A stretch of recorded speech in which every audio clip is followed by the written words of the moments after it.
Welcome back to the channel new blog. আসলে তোমার সকলে ভালো আছে, আমিও খুব ভালো আছি। রান্নাঘর থেকে ব্লগটা স্টার্ট করার একটাই কারণ, একটা রেসিপি তৈরি করছিলাম অবশ্যই, তো তার ভিডিও না হচ্ছিলো বলেই রান্নাঘরে আমি এখানে ভাত বাড়া হয়ে গেছে, শাক ভাজা, ডাল, আর এখানে বড়া। এটা কিন্তু শাকেরই বড়া, অসাধারণ লাগে খেতে।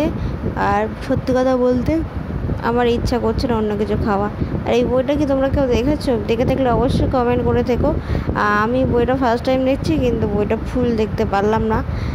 যাই হোক, আর এখানে রাত্রিবেলা রান্নাবান্না আমার অনেকটাই হয়ে গেছে। দেখতে পাচ্ছ সব গুছানো, ডাল, শাক ভাজা, বড়া, এখানে মাছের ঝোল রয়েছে।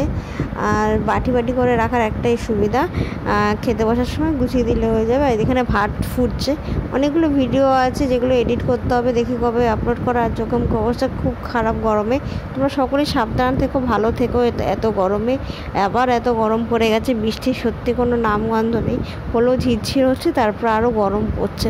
তো চলো ভিডিওটা আমি এখানে শেষ করি, তোমরা ভালো